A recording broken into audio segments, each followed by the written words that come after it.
Good morning. I'm in the Mojave Desert of Southern California.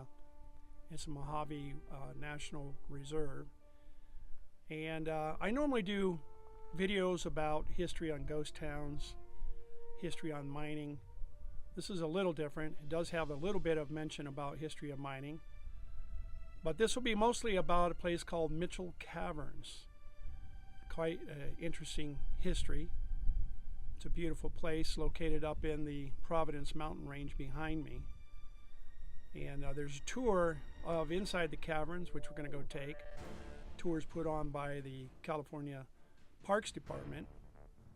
And we're going to go check it out and make a video. I still have my travel coffee. Come along with me and let's go make a video. I set out to do this video primarily about Mitchell Caverns. But the further I got doing some research about the area, I found some very, very interesting facts that go along with that and the area itself. In particular, I added subjects such as the mining area, which was referred to as the Bonanza King mine, and the mining camp called Providence. And also the town of Essex, and the military presence in around the area during World War II. There was a desert training center out there which included Camp Essex and Camp Clipper. So I encourage you to stay along on this video and watch it all the way through.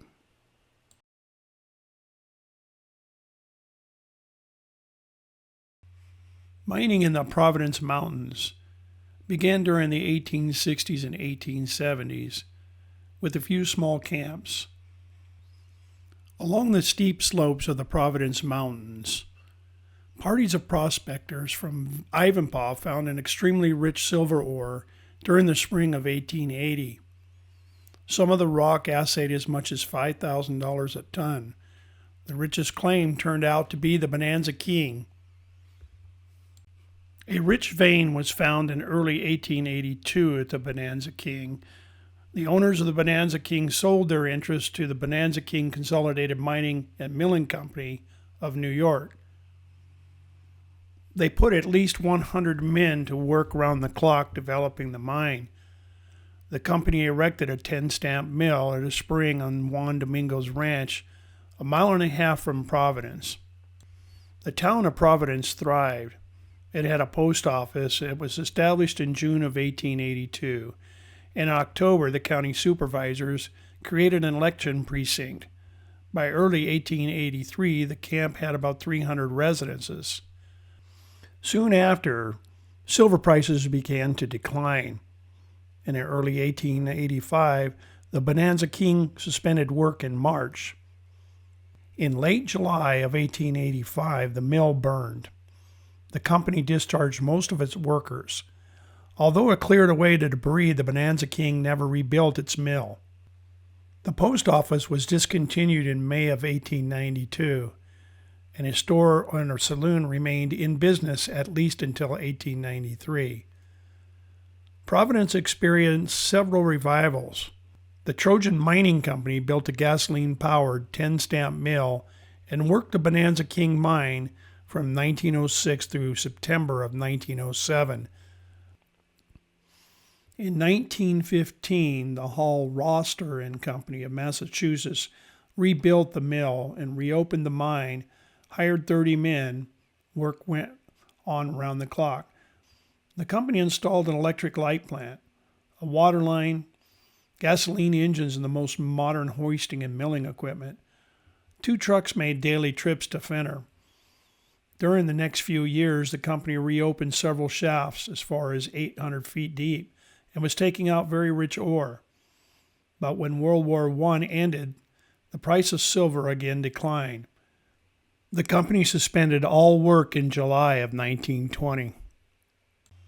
But today's scars on the desert and a few old timbers are all that remain of the town today.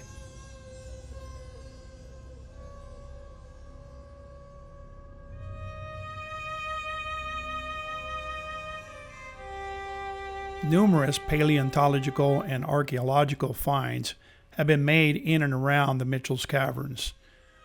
Scientists have found the remains of several prehistoric animals, including a Shasta ground sloth.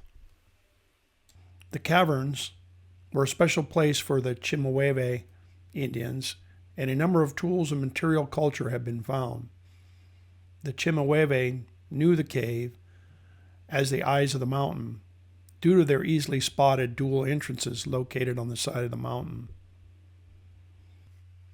It is said that the caverns started forming as far back as 225 million years ago and continued up until 11,000 years ago. There are 3 caves. Tecopa is the main cave, connected to the second, called El Paquiva, and several miles to the north and closed to the public is the Cave of the Winding Stairs. Inside of the caverns, spectacular and intricate limestone formations can be seen, such as stalagmites, stalactites, helictites, lily pad curtains, draperies, and cave popcorn. Native Americans made use of the caves at different times, starting around 600 years ago and until about 150 years ago. The caves were common knowledge to the folks in the area.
Just finished with a tour inside the caves here. It was quite interesting. I can't wait to put this video together to kind of show you guys. Hopefully the photos turned out well. It was really dark in there. I'm not sure my cameras were the right cameras to take pictures that were in such a poorly lit place, but hopefully you guys can see them. And again, this place is called Mitchell Caverns. It's in the Providence mountain range of California. You can see a beautiful, beautiful view. And back there was the cave exit.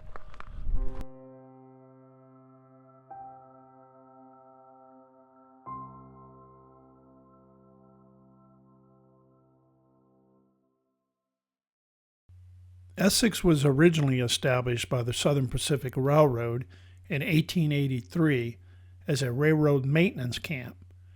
It was originally called Edson, but sometime prior to 1915, the name was changed to Essex. The railroad facilities in Essex at the time was nothing more than a converted boxcar that was used as a station, a section house for the railroad workers, and a house for the superintendent and his family. By most accounts, the residential and business community of Essex that was not associated with the railroad was first established by a man by the name of G.T. Blythe, which is no relationship to the town of Blythe, California. He arrived there in 1930 with his wife and 2 daughters. Mr. Blythe noticed there was a vast stretches of roads through the desert without facilities for motorists.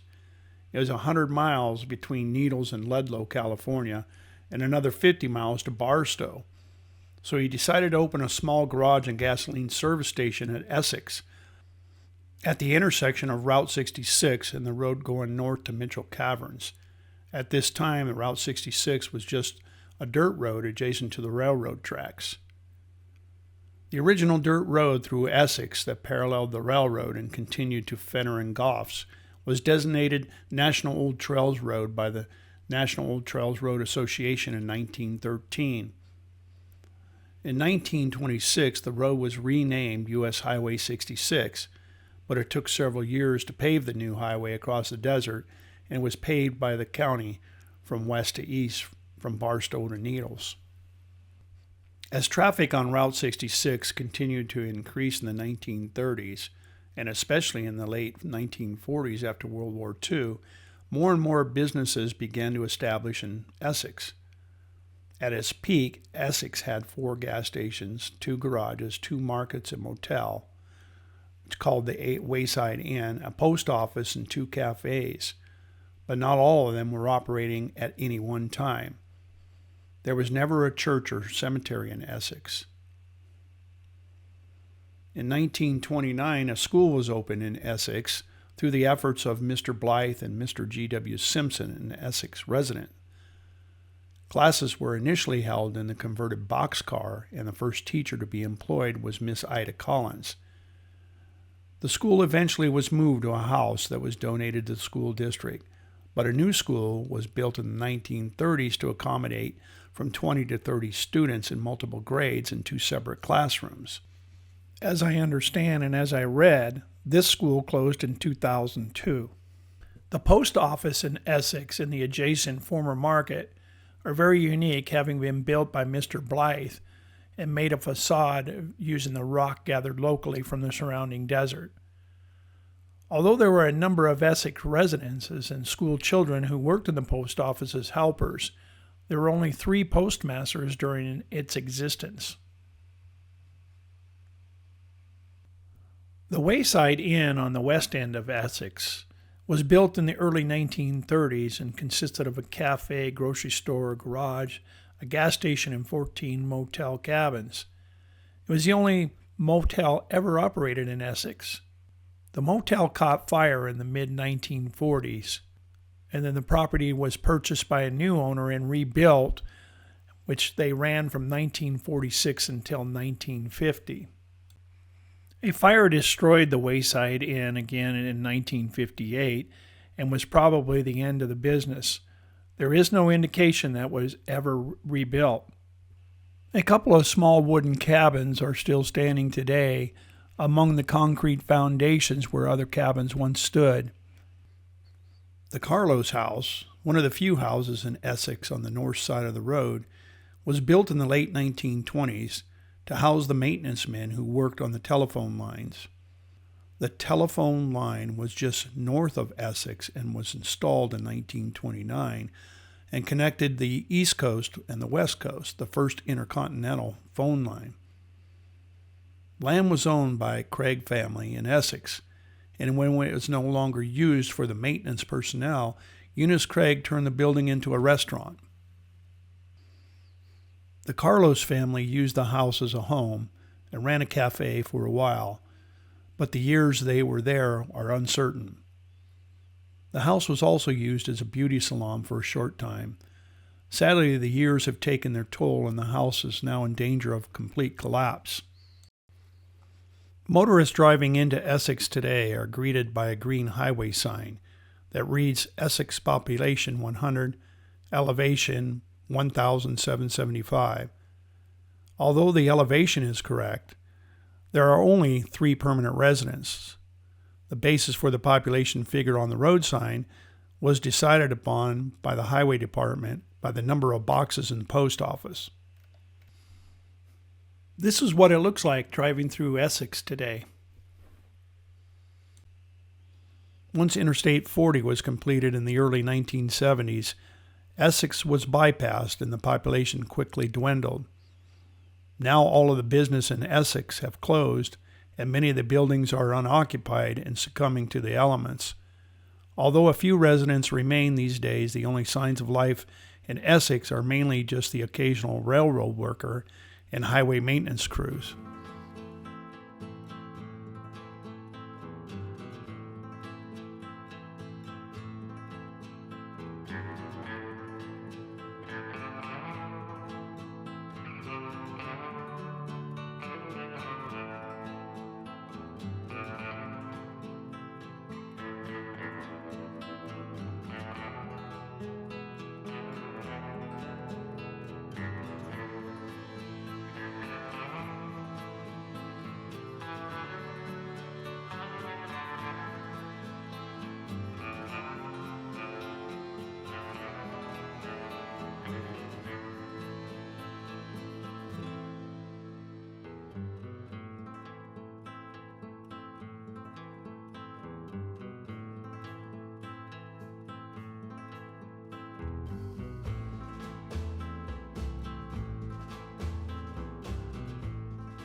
Motorists driving through the Mojave Desert in the 1940s, 50s, and 60s did not have air-conditioned vehicles, and consequently they traveled mostly at night to avoid the heat. Still, overheating was a major problem for both passengers and the cars. A former highway patrol officer commented that most mornings found 100 or more cars along the highway through the desert stranded because of overheating. In the 1930s, the highway maintenance crew put in a small water well on the west end of Essex to provide free water to travelers to fill their radiators without them having to ask for water and be pressured into buying gasoline or oil at the service station in town. The well can still be seen today, however, it's not operational.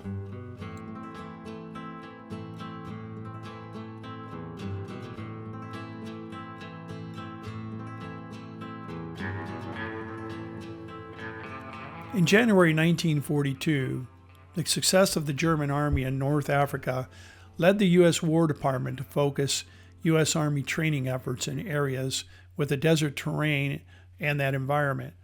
On February 5, 1942, the Chief of Staff, General Headquarters, approved of a desert training center and designated General George S. Patton as the center's commanding general. The total maneuver area encompassed 12 million acres in Southern California and western Arizona, making it the largest training area in the U.S. Close to 1 million troops trained in this area between 1942 and 1944. Jack Mitchell tells of a story of his encounter for the very first time with the U.S. Department of Interior and Department of War. It related to Camp Clipper and his use of Essex Road, which was his main lifeline between Mitchell Caverns and the town of Essex along Route 66. Jack starts by telling his story that he was halted by a sentry who commanded the word halt as he was driving down the normal road that he had been using all along, called the Essex Road. It was his first trip to town since the 33rd Infantry Division, made up largely of reserves from the Midwest, had been moved into the newly constructed Camp Clipper. The camp was named after the adjacent Clipper Mountains. The terrain was hot, dry, sandy, dotted with sagebrush and cactus, and selected as a fine location for orientation and training in desert warfare.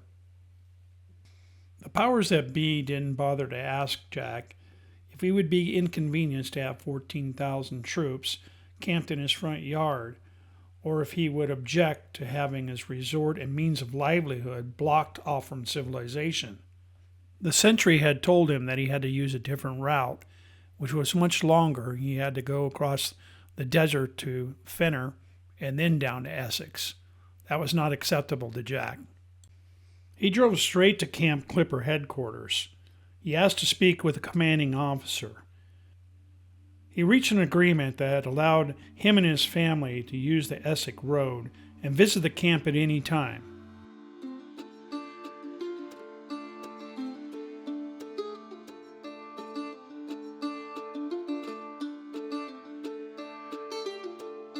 From some of my aerial photos here that you can see is an outline of the camp.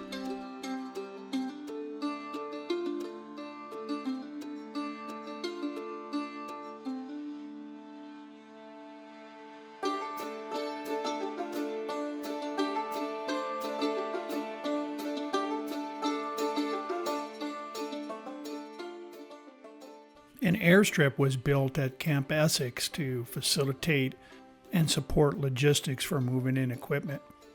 You can still see the remnants of the airport today.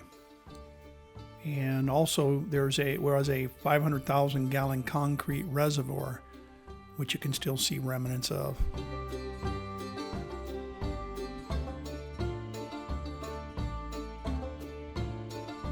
Jack was a real estate operator and a general contractor from Los Angeles. He ventured into the Mojave Desert during the late 1920s, drawn by the allure of mining opportunities. Mitchell's entry into mining was shaped by a mix of personal ambition and economic necessity. By 1929, he had already invested heavily, over $100,000, which included his mine that he called Evanholm, which is Mojave spelled backwards. It was a silver and lead mine located in Arizona. He saw moderate success for a few years. Then he described it as an explosion of a bomb. There was a crash on Wall Street. The prices of silver, copper, and all came tumbling down until he could no longer operate the mine at a profit. So he called in his men into the office, gave them their final checks, and closed down the mine. The year was 1929. There were some boom times. Between keeping the mine going and frequent trips to Los Angeles to visit with his wife and girls, he was full and busy. On one of his trips between home and the mine, he stopped by to see an old friend, Mark Pettit, at the old Domingo Ranch, not far from Essex, California. While they were enjoying a chat after dinner, Mark pointed to the Bonanza King mines in the distant Providence mountains. Mark said there were caves up there, but no one has ever bothered to explore them. The next day they took off on horseback. They went up the hillside where Mark thought the caves were. They found a small opening and investigated as far as was reasonable with their small flashlights. Jack saw enough, however, to convince him that he wanted to stake some claims to cover his cave property as soon as possible. He was anxious to complete the necessary work in order to stake the 4 claims in the Providence Mountains.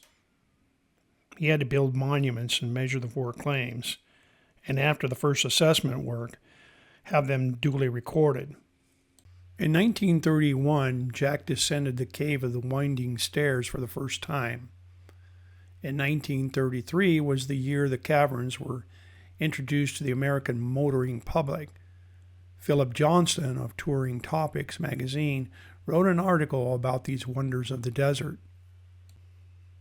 Jack was pleased that the caverns had been introduced nationally, but was disappointed in March of 1934 to discover that during his absence, someone had broken stalactites from the ceiling and stole them. Jack and Ida decided it was time to build a home and permanently lived at the caverns. As time went on, they built a cabin out of rock from the area. Jack blasted and dug out a trail along the side of the mountain that helped cut down the time it took to hike from the cabin to the caverns. Though he initially sought mineral wealth, the cave sparked a different vision for him. By 1934, Mitchell and his wife Ida had relocated to the Providence Mountains, embracing a rugged life of subsistence. They camped near the caverns, living off jackrabbit, dove, quail, while building a ranch house from the native stone. Mining remained part of Mitchell's story. He continued to explore the region's mineral potential, including silver and lead, but the harsh realities of small-scale prospecting in the Mojave, with its high costs and sparse yields, pushed him towards a new path. The caverns became his focus, and he saw the potential as a tourist draw. Using his entrepreneurial instincts, he developed a dirt road from Route 66, some 25 miles away, and began offering tours of the caves. By the late 1940s, Jack and Ida had made a wonderful spot at Mitchell Caverns, but they knew that their role as keepers of the caves was not yet over. They were getting older and they must develop a plan for the future. Jack had already experienced a mild stroke, and he felt that he must hunt for an institution to take over what he and Ida had developed.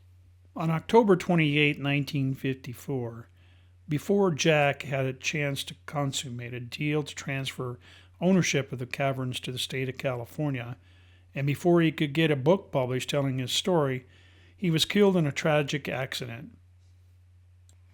After Jack's death, Ida left the caverns. Negotiations with the state of California to purchase the caverns as an element of the state park system were far enough along that they sent personnel there immediately to secure the property. The deal was soon closed. Mitchell Caverns became an element of the California state park system shortly after Jack's death in 1954. It was closed for a number of years while the facilities were upgraded to state standards. Since then, it has gained an international reputation as an icon to be visited in the East Mojave. Since 1994, it has been surrounded by a 1.6 million acre unit of the national park system, the Mojave National Preserve. In January of 2011, due to California's budget crisis, all tours were suspended and the Providence Mountain State Recreation Area was closed. Vandalism plagued the caverns, visitor center, and installations after their closing. Over a long period, major infrastructure upgrades took place. Mitchell Caverns and the Providence Mountains State Recreation Area reopened, and the caverns resumed tours on November 3rd of 2017, after being closed for nearly 7 years. Well, that concludes my brief history of Mitchell Caverns and the surrounding areas. I set out originally just to go visit Mitchell Caverns because I remember doing that as a young kid with my dad and family.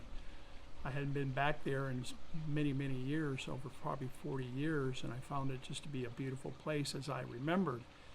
However, I didn't realize there was so much rich history in and around the area, including the mines they called the Big Bonanza Mine, and also the town of Essex, and the military presence up there with Camp Essex and Camp Clipper. That was during World War II Desert Training Center. I included all those in this video, so the video is a little bit lengthy, but I thoroughly enjoyed the history and had a good time out there during this visit, and I'm glad you guys were able to join me, and thanks again for watching. And until next time, have a great day.